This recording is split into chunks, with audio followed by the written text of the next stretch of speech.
Let's go.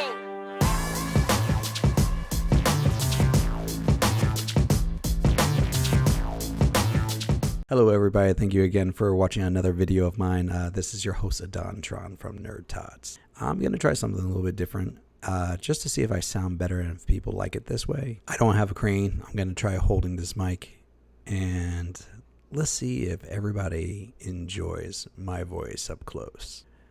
Today's video, I actually have to give credit to Abe's Monquillo. He left a comment on my Oko's In video a little bit back, suggesting Wolf Children and the Boy Beast, which I will be reviewing the Boy Beast soon. Wolf Children I decided to watch first.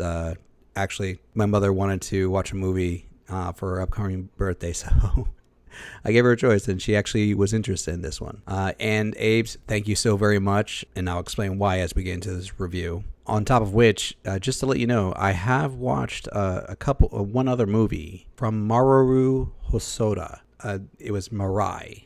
It's one of my earlier videos. I'll include the link in the description below, as well as somewhere on this page, if you want to see that review as well. But to bring it back home, today's video is about Wolf Children. Now, some quick facts about this movie. Came out 2012. It's only about 117 minutes long, so close to pushing 2 hours. The original version was filmed in Japanese, but if you're going to watch it now, you can also get it dubbed. I bought the movie. I have the DVD and Blu-ray, and the version I watched was dubbed. As I mentioned, I was watching it with my mother. She likes subtitles, but she also likes it in English. She wants to read and hear, which at the same time. Good times. Super quick synopsis of the movie. The story is about a woman who falls in love with a werewolf and has 2 children with him. After an accident, she ends up having to raise these kids by herself. That's the gist of the film. Now, I am going to go into the recap as per usual. So if you don't want it spoilers, check below. Skip ahead to the spoiler-free review like usual. I'll see you there. So we start the movie off with a narrative voiceover from one of our main characters. Her name is Yuki. We come to find out that she is one of the children. She's the daughter. And she clearly explains that this story is primarily about her own mother and how everything came to be. She explains how her mother met her father in college. It looked like it was a lecture for philosophy, and turns out her father was kind of eavesdropping in class, taking the courses but not paying the bills. The mother's name is Hana, so Hana approached her father thinking that he was going to get in trouble because he wasn't marking for attendance, and that's how we found out. He's like, I'm not a student, I just show up.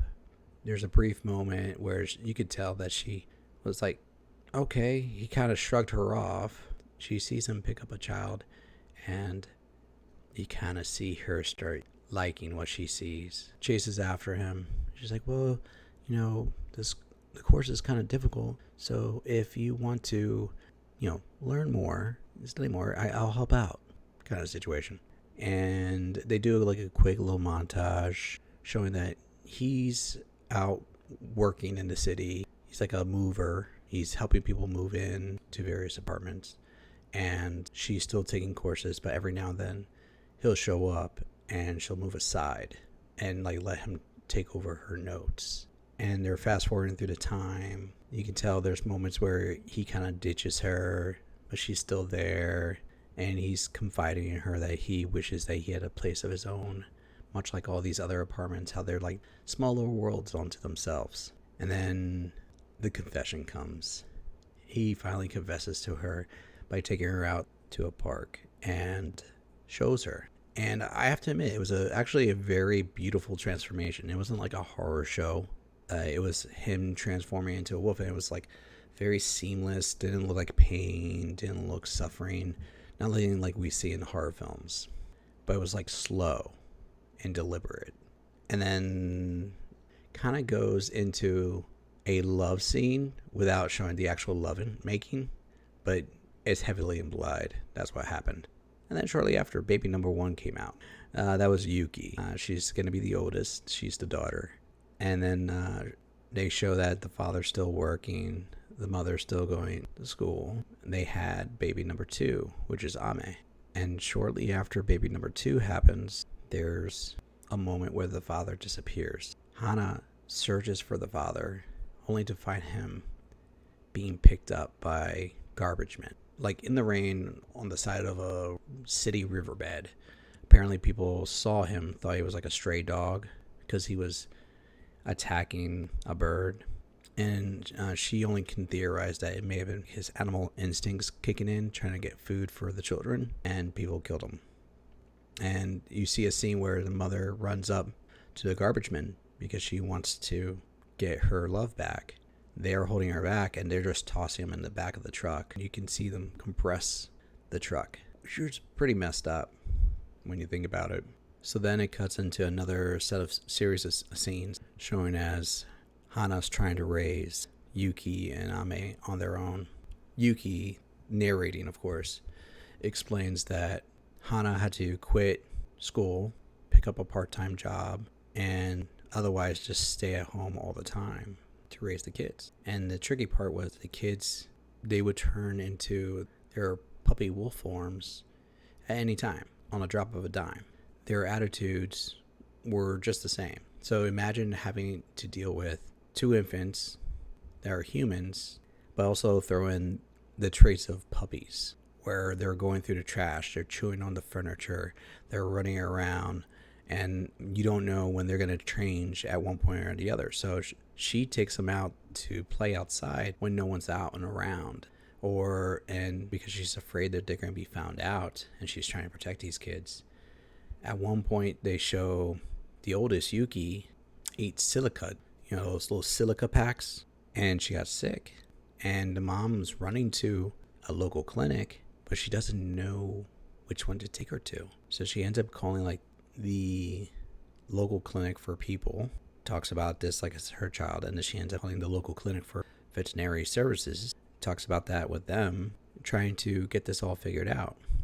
Fortunately, nothing happens bad to Yuki. She just got sick and that was it. But things still get worse for her. She gets visited by child services because child services know that the 2 kids exist, but she's never taken them to the doctors once. None of them are enrolled in school, and essentially they're just kept at home.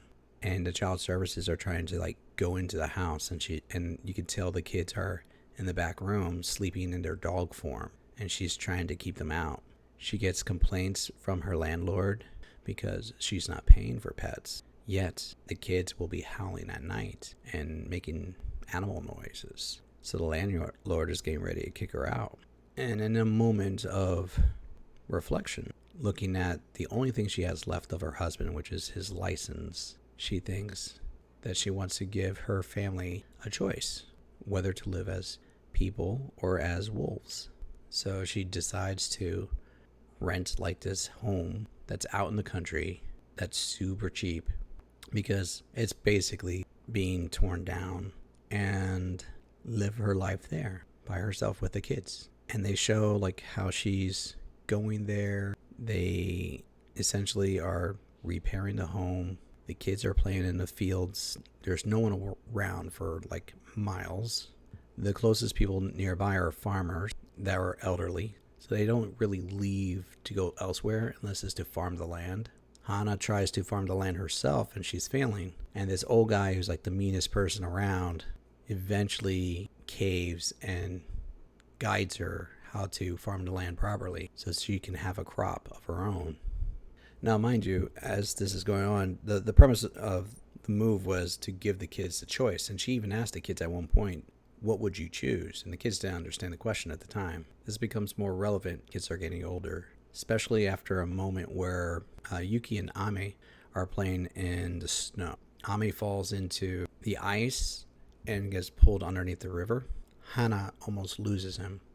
You can tell he's drowning. Yuki saves him by jumping through at one point and drags him out. But after that moment, Hana's a little bit more attached to Ame. And Ame's nature of being a little bit more outlandish starts changing.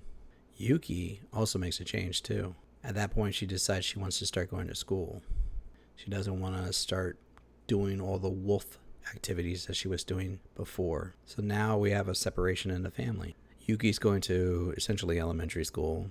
Ame is staying at home with Hana. As time goes by, the kids are getting older again. Yuki meets a new boy at school. His name is Sohei.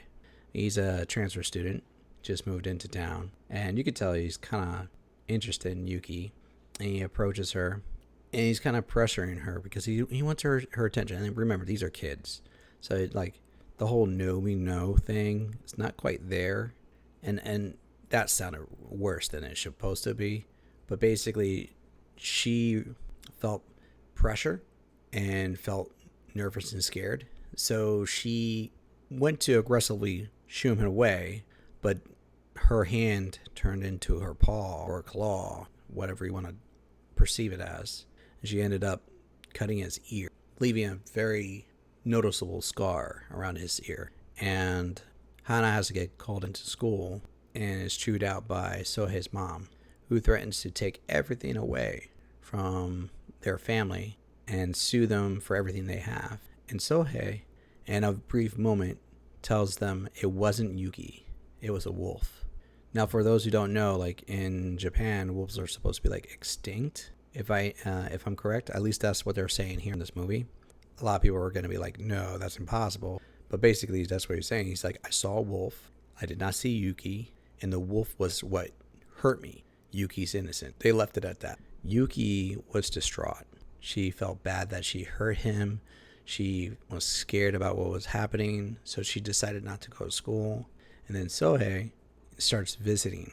He's taking the bus, dropping off homework, bringing treats, and you can tell this boy has a little bit of a crush. He's making the effort. He's putting the hours. And Hana sees this. And then one day Yuki's out with her brother, and Sohei shows up, and Hana invites Sohei in, serves him a little something to drink, and asks him, like, do you still believe it was a wolf that attacked you?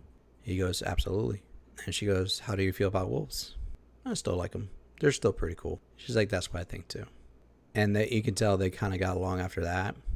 And then shortly afterwards, Sohei runs into Yuki.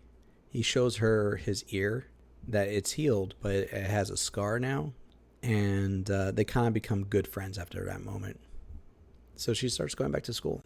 It's around that time also that we find out that Ame is going up into the mountains by himself. And he's referring to a character that he calls Sensei that has been teaching him about the nature, how animals live, what's the meaning of the clouds and the sky and everything about that. And he kind of reveres this character. As time goes by, he eventually introduces his mother to Sensei, and he takes her into the mountains. And Sensei is essentially a very old fox that lives in the mountains. And he explains that the entire mountain is Sensei's territory. He protects it, he guides it, and he's been teaching Ame all about it. So he kind of sees him as a mentor slash father figure, if you look at it that way. Moving on a little bit forward from there, you see that as time goes by, weather isn't always the best conditions for everybody. And there's like a monsoon season that hits. Ame goes into the mountain to check on Sensei. And Sensei is apparently hurt. He comes back down and he says Sensei's hurt. He's been injured, and someone needs to be there to protect the mountain and take his place. Hana recognizes what he's about to say, so she tells him no, you can't go. More like please don't go. And he just quiets down. Now you should also know that there was a little bit of tension before this moment, because that over time has been going on. Like I said earlier, there's a divide in the family that's just been growing as the years go by. And Yuki is wanting Ame to go to school. Ame wants Yuki to go to the forest. And they're at opposing views. And at one point, there was like a fight between the two of them. And it was bad. It got to the point where Yuki slapped Ame. Ame flipped the table. They started chasing each other through the house. They turned into their animal forms. And they are just going at it without restraint. Hana can't do anything about it. It's like when you have a person that has two very large dogs They love them. They raise them, and they show nothing but love. But when those dogs are going to get aggressive and attack each other, as much control as you have, unless you're able to physically get yourself in there to remove the two of them, there's nothing you can do. And that's basically what happened. She couldn't overpower either of them. And they're literally covered in cuts, abrasions, and Ame, being the younger brother, actually won the fight. And you see Yuki crying in like the corner of one room, and Ame's just like, he turns back and he looks like a different person almost, and he kind of frightens Hana. So keep that in the back of your mind as to why she's not wanting Ame to go into the mountains anymore. A little bit of time goes by. He just stays at home, and the weather seems to pick up and get better. Yuki's gonna go back to school. Ame comes outside and tells her, "You need to stay home." She goes, "No, why don't you just stay home? I gotta go to school." And she heads out. Turns out, I guess he could sense the weather, or the sensei taught him how to read the weather.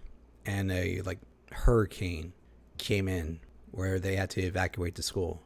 So all the kids in the school are now in the gymnasium waiting for the parents. And as Hana's getting ready to leave to go pick up Yuki, Ame leaves and he goes into the mountain on his own.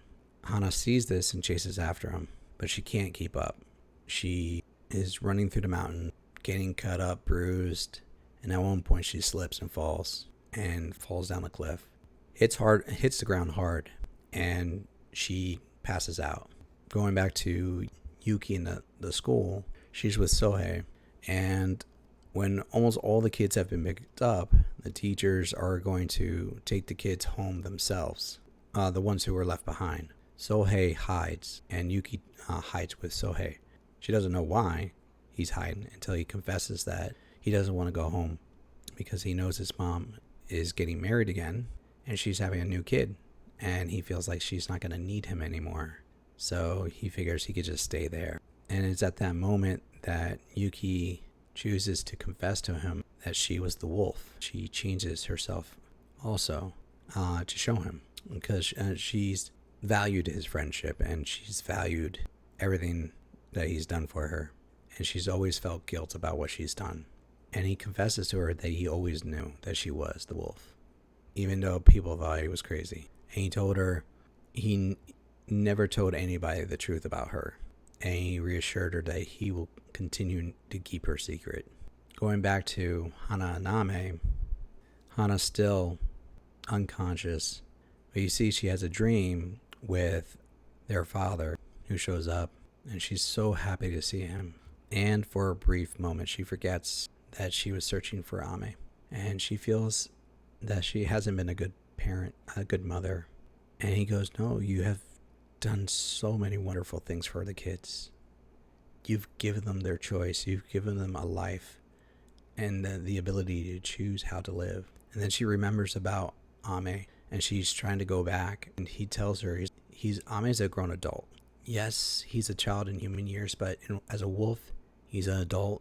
He knows what he wants and what he's got to do. He knows his place in the world. And he leaves her with that. And she wakes up. The entire time that she was having the dream, she was actually being carried by her son, Ame, who carried her down the mountain to like a public parking lot. And he, saying nothing, he just walks away. In that moment, she wakes up, sees him, and crying, she says, "I thought I was supposed to give you something more, or have I taught you anything in life? Have I given you what you needed?" And by this point, he's turned into a full wolf, and you could tell he's hesitant at that moment, at that question that she gave him. And then he turns away and runs back into the forest, and you see him running up the mountainside super quick. Yuki's voice comes back in, narrating that her mother never forgot that day, the morning after the storm, as she felt like the storm kind of changed the world, how everything was washed away with a clean slate, and it was a new beginning. They continued to live up in the house in the mountains. Yuki decided to go away for high school. She lived in a dorm, while her mother stayed in the mountains by herself in the house. Yuki says that her mother's happy and content, and they show a scene where her mother is cooking a meal and serving it for her passed away husband, and she hears the howl of a wolf in the background, and you know it's Ame. And there it ends the movie. So, on that note, this movie was actually very interesting to me for a number of different reasons. It's artistically, like the animation style is very good. It felt like when they were doing the background scenes with the both in the city and in nature, that everything was more focused on like the people. Like they overlaid the physical characters on top of it, and that gave it a sense of like the background may be like real shots of nature. It wasn't. It was all animated, but it was just so detailed. It felt like real shots of sceneries. And then you just have our animated characters on top of that. The animation was very smooth. Watching it dubbed, I did not feel out of place. Even though it was originally in Japanese, it still felt right for me. The musical score, that part was a little bit iffy. The music in the very beginning, for me, didn't quite feel right. Granted, it was more like some Japanese songs that were coming in, and the tone was a little bit over the dialogue or the feel of it. I didn't feel jarring about the music. It's just that for me, it didn't feel like I connected to it. But as the movie progressed, the sound score that was used, that I connected with more. So at the beginning, I wasn't there, but I got there by the end when it came to the music. Staying on the sound, though, when they wanted you to know that nature's around, the sound was there. I watched this with the full surround sound system going on in my house, and when a storm will kick in, you're hearing the rain. The rain sounds like you're there in the storm. I live in Florida, so when we have a tropical storm, you know that sound. You know the rain, how it hits hard against the walls. The storm rattles your windows when you have a good thunderclap. That I had that sensation watching this when the storms would hit. As for the story now, I like the story. I would say it's not short and precise. For a film that was an hour and 17 minutes, it felt a little bit long because they're trying to develop the emotion there. And I could see where the emotion was carrying through, but there was a lot of parts where there's just not a lot of dialogue. And for me, that was both good and bad at the same time.